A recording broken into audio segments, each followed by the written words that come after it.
All right, so you got an old car that you LS swapped, and now the gen light on your dashboard is permanently on because you didn't wire your alternator to the factory wiring harness of the car. That is super annoying, and I'm gonna show you how to fix it.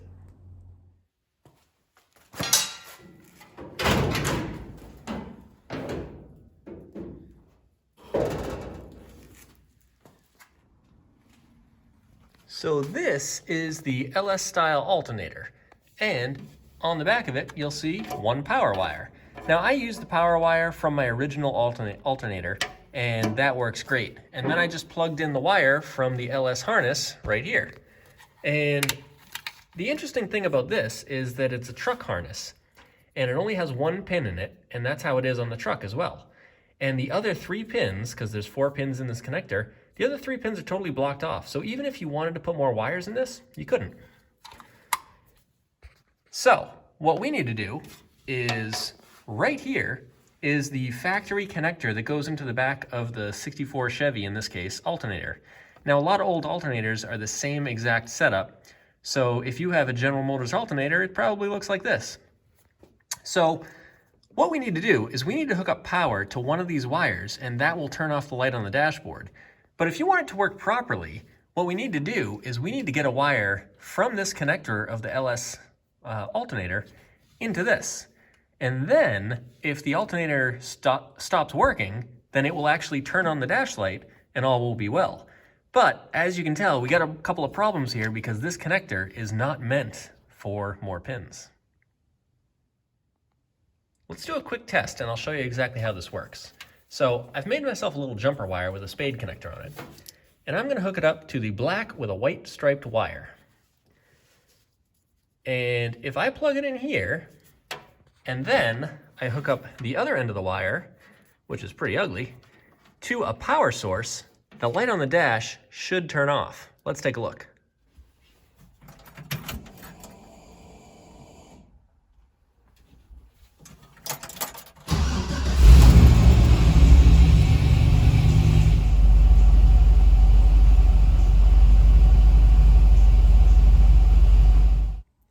Now it's easy enough to just hook that wire up to some source of power with a fuse in between, and the light will go off and you never have to think about it again. But what I want to do is I want it to actually work properly. So let me show you how to do that. All right, so what you need to do is you need to get yourself an alternator connector. As I said, the one that's in this alternator only has a spot for 1 pin. And what you need is one with multiple pins. This one I got on eBay for about 12 bucks.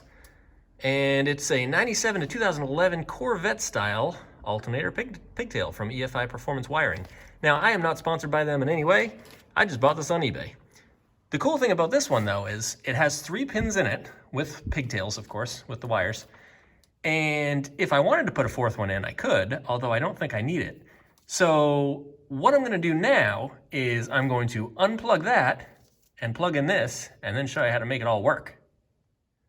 So this style alternator has 2 wires that are making it work. It's just got this one and then the top one. And we are gonna mess around with this top section up here. What you'll do is you'll disconnect this 1 wire connector and set it aside. And then we're gonna plug in this 4-pin connector in its place. All right, so now we gotta figure out the wiring. To make the alternator run, we need to hook up this brown wire to one of these red wires in the connector. And if you look at how it's wired right now, you can just copy that. It looks like it's a 2nd pin down from the top. So it will be this wire right here. So what I'm going to do is I'm going to just twist these 2 wires together. I'm going to snip off this connector, twist them together as just a temporary thing. I'll solder them together in a little bit. But I want to connect them so that I can make the alternator work. And then what we're going to do is we're going to test what's coming out of these 2 wires. So I've just twisted these together and put some tape around them as a temporary solution. So next, I'm going to start up the engine and I'm going to see if there's power coming out of either one of these wires that are coming out of this pigtail. If so, I should be able to hook it up to the factory Chevy Impala harness and make that gen light work properly. All right, so let's start it up.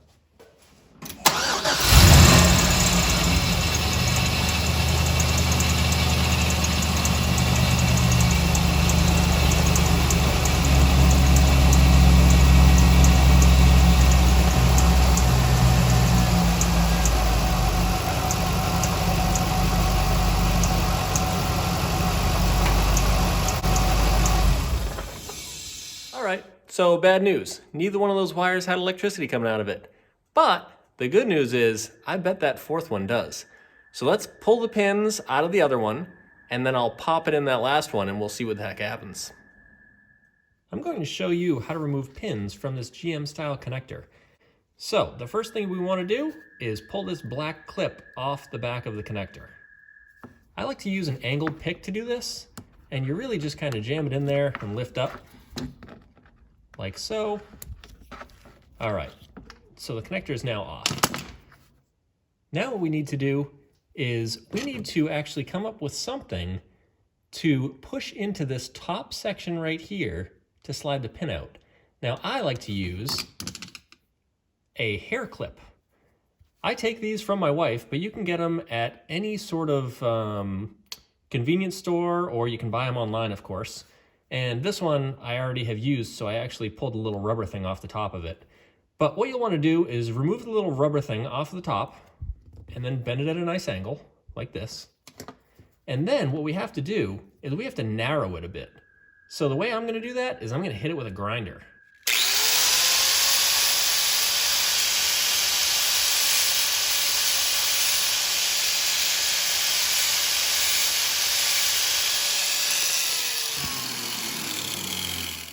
That should do the trick.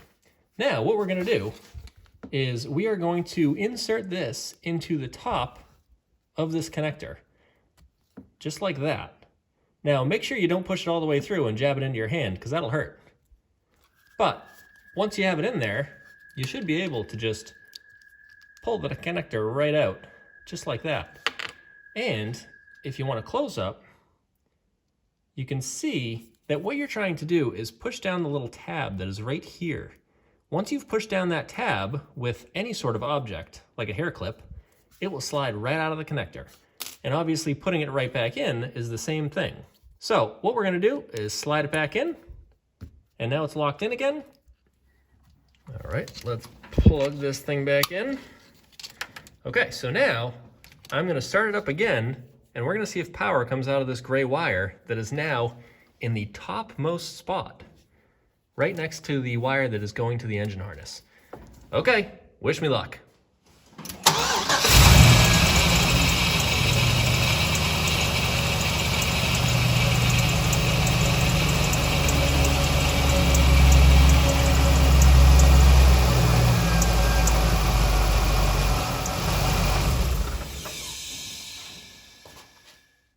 So that was great news, because I finally found a wire that has some power coming out of it.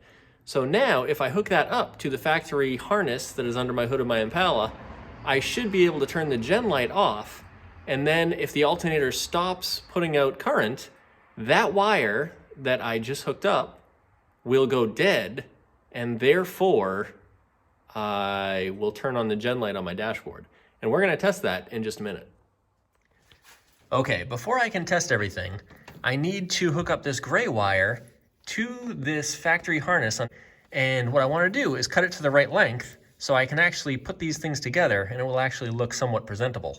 So the first thing I'm going to do is cut it to length and put a spade connector on the end, and then I'm going to plug it into this, and then we can start testing things. So I'm now in the car, and what I'm going to do first is I'm going to start up the car and make sure the gen light is turned off. If it's turned off, then what I'm going to do is I'm going to get out of the car, I'm going to disconnect the main power that goes to the alternator, and that will force the alternator to not work. And then hopefully the gen light will be on. So let's see what happens when I start the car.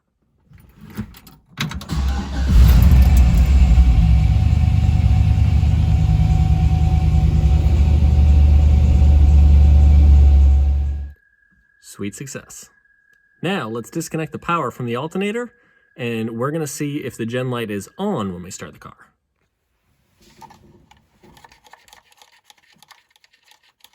When you're taking this big fat power wire off the back of the alternator, always be careful that you're not gonna ground it on something.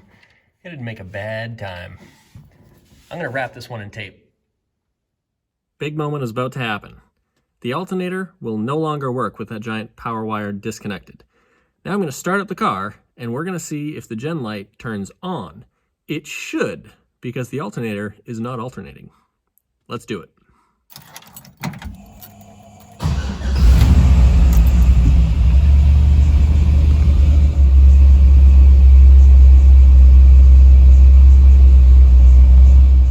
that totally worked.